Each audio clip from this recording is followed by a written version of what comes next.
like Teddy Gray on stuff. Whooshy gives a proper reaction. And now for something completely different. Yeah, so today we have something very different. I'm hoping that it's metal. I think that it is. I think that this has come from the metal. It literally has metal in the title. That's insane. Okay, so metal liquor. Metal liquor? Metallica. Metallica. Metal liquor. I need to stop doing intros, bruv.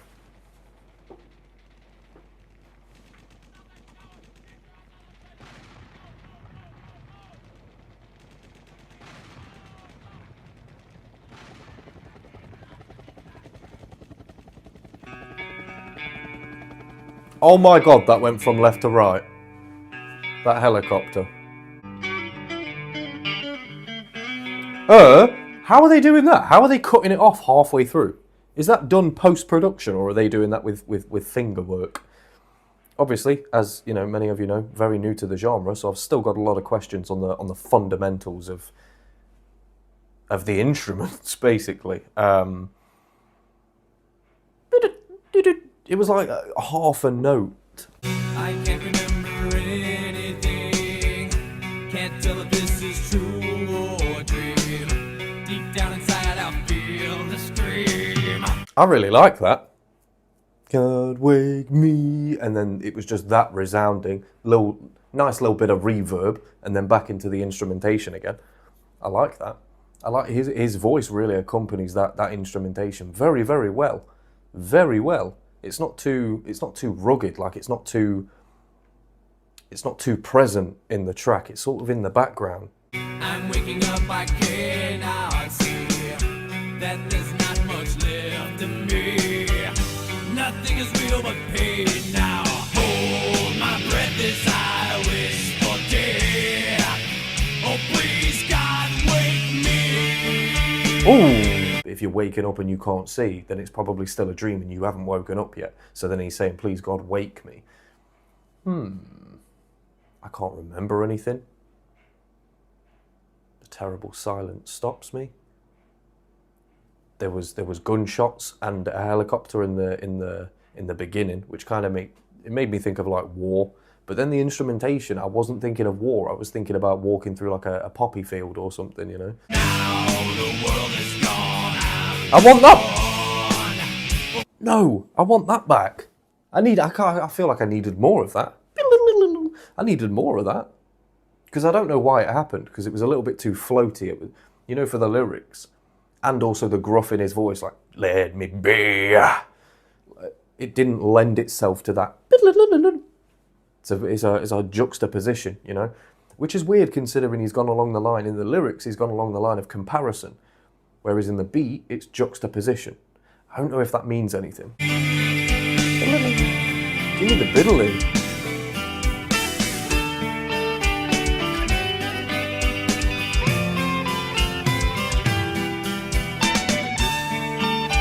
Biddle-diddle-ding.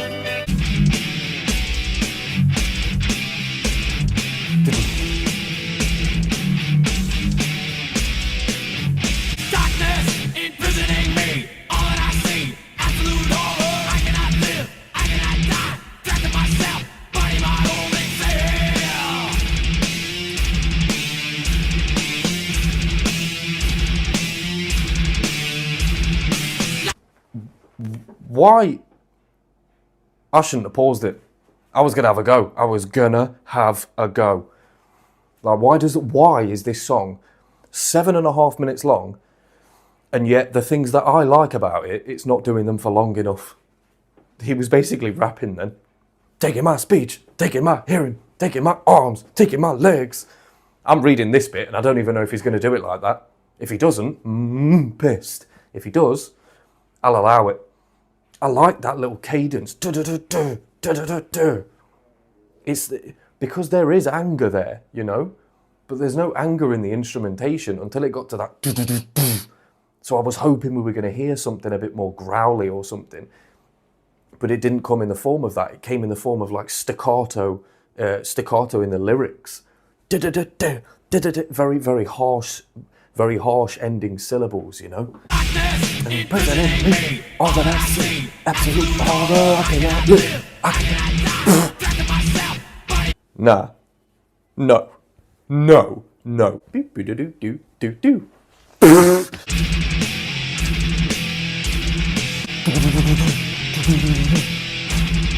Darkness imprisoning me. All I see, absolutely all I can live. How can I die? Choking myself.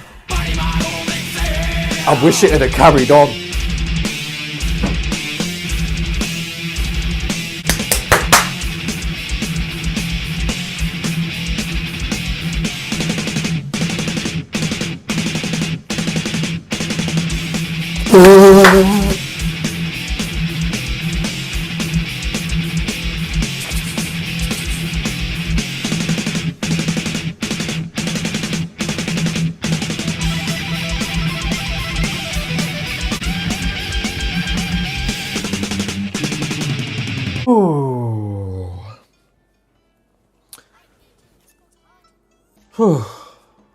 Well, after all the moaning I tried to do, it delivered. It delivered. It delivered. It delivered. Like Teddy Gray on stuff, whooshy gives a proper reaction. And now for something completely different. Without further ado, Master of Puppets, the official lyric video. I can't breathe. It's on their YouTube channel too,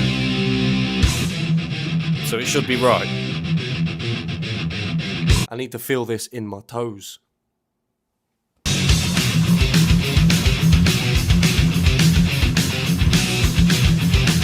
I feel it.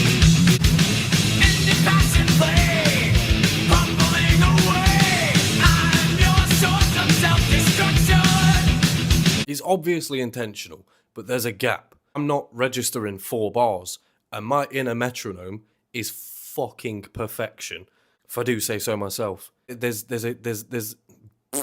a gap. It's not doing a full 4 bar before it then goes on to the next one. But it catches up.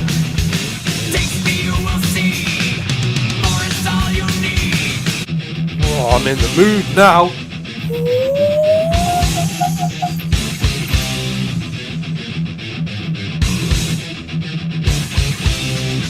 I like that pause.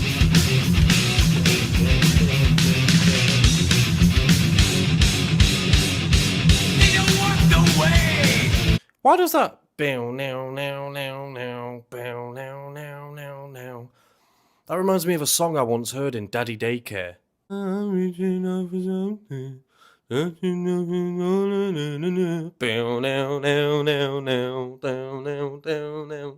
Has anybody else seen Daddy Daycare? I've been autistic since I was a child, so I used to watch the same film like 40 plus times, 50, 60, 70. I'd never get bored. Shrek 1, I know every single word to it. I've completed it, mate. But yeah, in Daddy Daycare, there's a song that goes down, down, down, down, down. And it's the same kind of guitar riff. Is it a riff? I don't know, maybe I just used that word wrong. I feel like I did. But it's the same melody chain.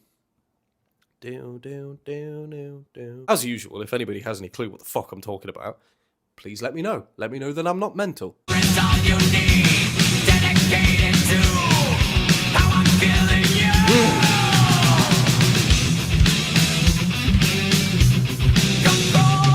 Faster.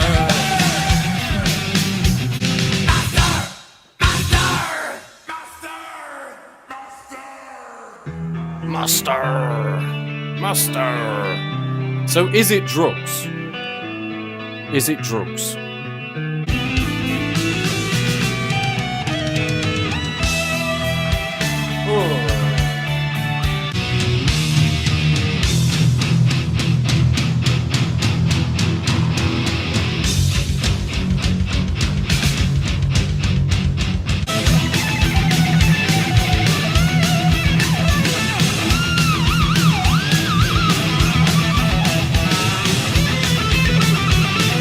I will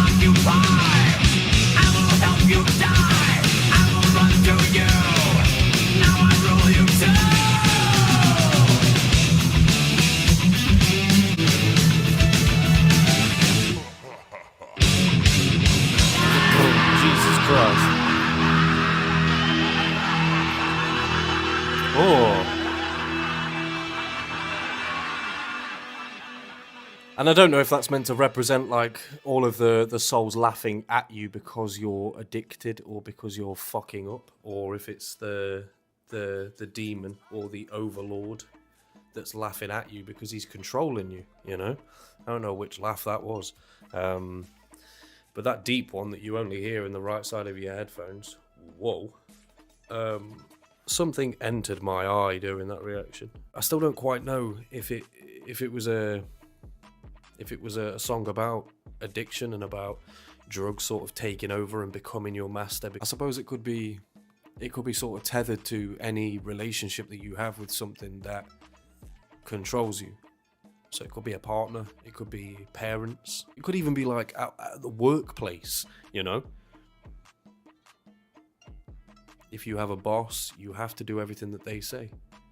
Or, you know, the CEO, the manager, line manager, whatever the case may be, you're underneath them. Do you know what I mean? You're always underneath somebody or something. There's always something else that's controlling you.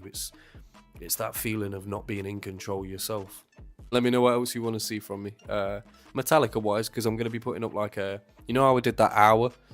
The hour 2 with System of a Down? I did one with Rage Against the Machine as well, but it got blocked.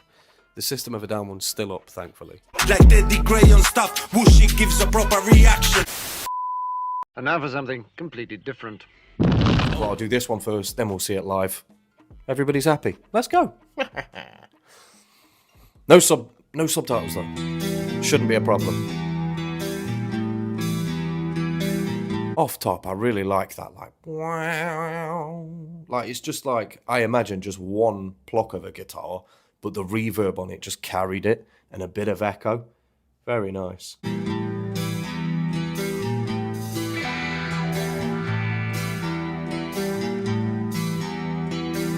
And again, there was that like, tss, tss, tss, tss, whether, you know, snare, cymbal, whatever that was, but that went tss, tss, tss, tss, just before the drums came in at the same tempo.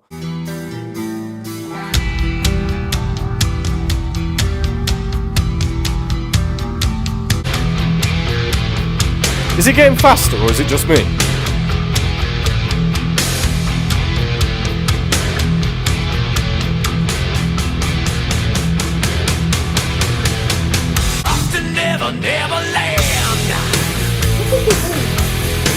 Neverland.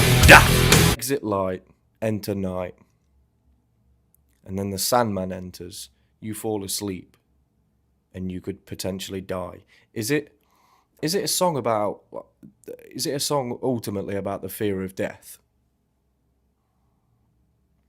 Or is it, more simply, a song about somebody who was afraid of dying in their sleep?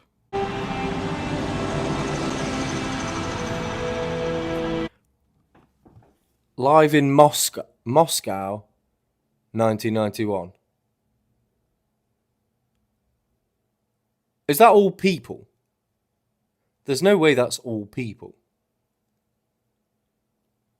They're not...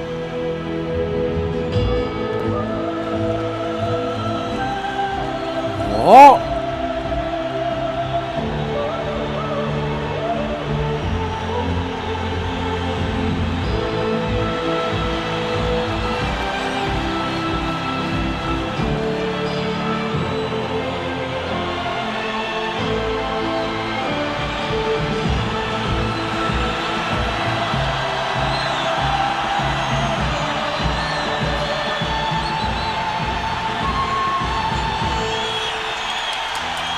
There's no way.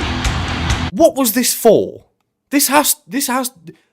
Why are all of these people here? There's so many people. It's like a herd of ants, and this guy's just running out like, oh, sorry, I'm late, guys. 10 million people.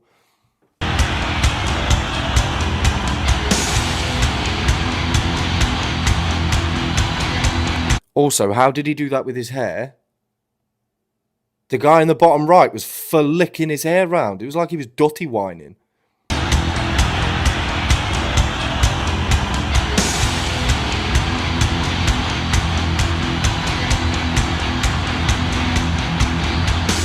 You know, naively, when I was younger, I might have called these long-haired freaks. And I'm not joking. I was that ignorant.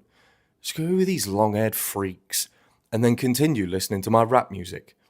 This is the most impressed I think I've ever been by a group of people with, like, guys with long hair. This is the most impressed I've ever been. I never got it before. Maybe it was always something that you had to be there or you had to witness. You had to see it, you know?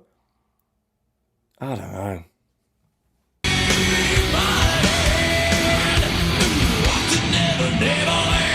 Yeah.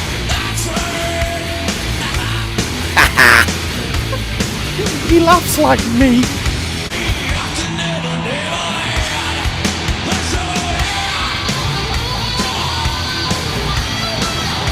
Please just pan on the...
It's insane to me how I can listen to the same song twice, but feel it so much more the second time round because of those visuals as opposed to the official music video, you know?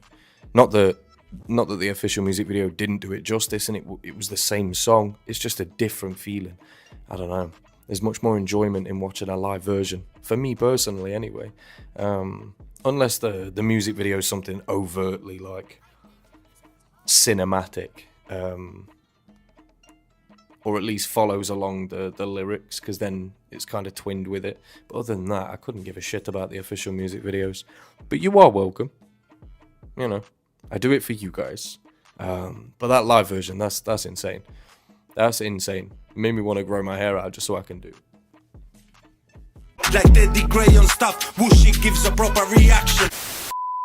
And now for something completely different. And welcome back, Teddy Gray on Metallica, The Unforgiven. I think at this point we've done 4, maybe 5 Metallica songs. I might compile a whole of them and put them onto YouTube. I don't know.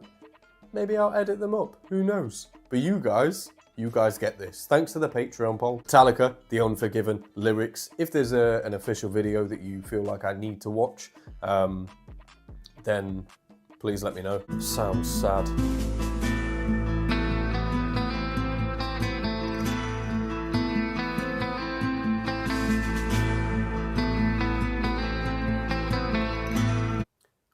Off top, why does it remind me of those old Western?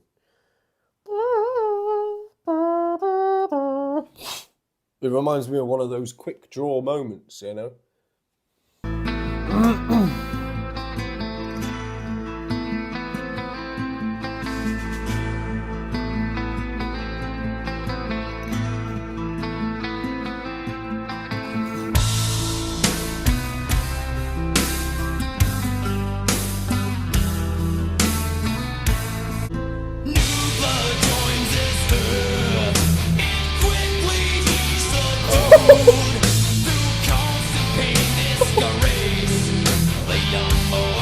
I'm sorry to pause it so suddenly, so soon after the lyrics have just come up. But I wasn't really paying attention to them. There was like a... Is that noise being made by a guitar? That's all I want to know.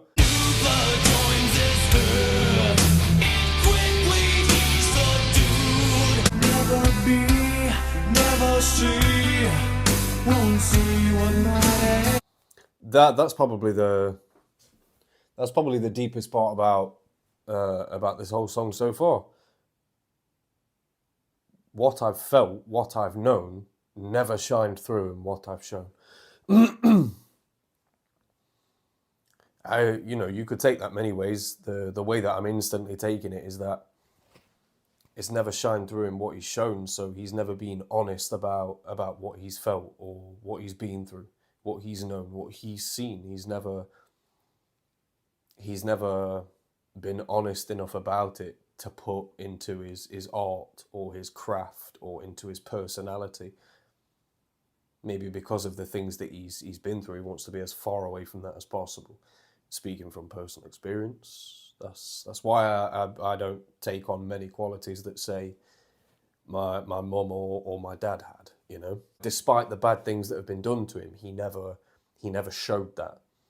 He didn't allow that to be like a crutch for a bad attitude or a negative outlook. Dedicate their lives to running all of hills. He tries to please them all. This bitter man heals throughout his life the same. He's battled constantly. This fight he cannot win. A tired man they see no longer cares. The old man that prepares to die regretfully. That old man here is me. He's in a cage. And back to what I felt, what I've known. So it went from being a young boy to then an older man who's sort of bitter and resentful, perhaps at the fact that, you know, maybe that he didn't use those feelings and tether them to something positive to make something of himself, you know, and break free from those chains, those shackles that hold him down. Because I'm guessing they're not like, it's not physical chains and shackles. It's just, you know, it may have been when he was younger, but now he's an old man. He's been given the freedom to live his own life, but because of what happened to him when he was young, he feels like he's not capable to live his adult life. Because he was never given the tools to do so as a child, you know. You're supposed to be taught those things by the people closest to you, you know, your older relatives, parents, grandparents, aunties, uncles, you know. Yeah, you're supposed to learn the ways of life through those people. And if all they've ever shown you is depravity, if all they've ever shown you is badness, then how are you supposed to view the world, you know? How are you supposed to view other people that aren't your immediate family or those closest to you? Because if they were arseholes to you, how, like, anybody then has, like, anybody can treat you bad, you know, if those people can. So how are you supposed to view the world? So you probably would become bitter and resentful, you know. Mad. Maybe because you don't know who you are. You have no fucking...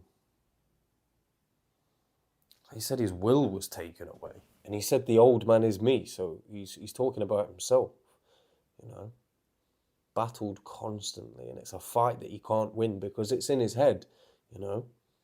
A tired man they see no longer cares, because even if he cares inside of his own brain, he's so bereft of stimulus and bereft just from trying to deal with his inner struggles that it's now showing on the outside that he doesn't give a shit. Even though inside his head he's probably still battling just as crazily, just as painstakingly as he did when he was a child to try and battle this stuff and overcome it. But he's been doing it for so long that on the outside now it just looks like he doesn't care.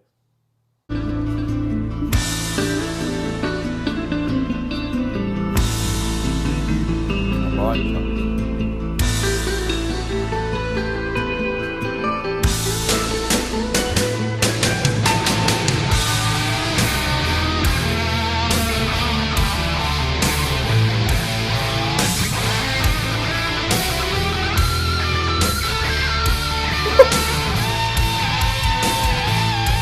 Do you know why that was crazy? Because you know the screaming from the guitar?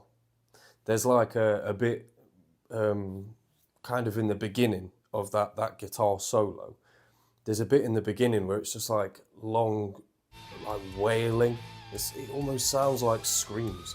and that to me sort of represented him as a child.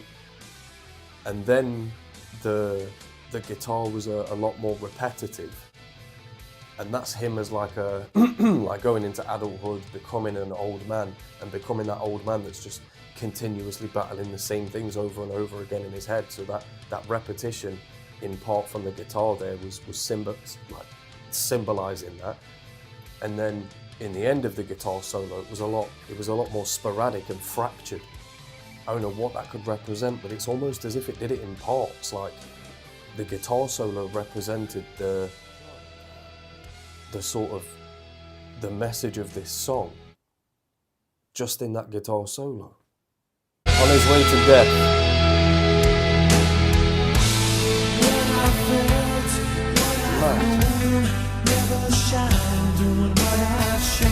Never free, never me. So I dub the unforgiven.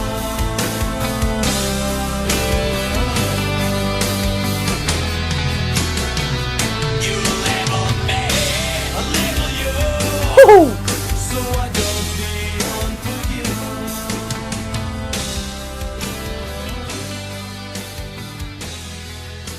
It's what? Huh. That didn't feel like over 15 minutes that we're recording for, and that didn't feel like 6 minutes of a song. 6.5 minutes of a song. That didn't feel like it.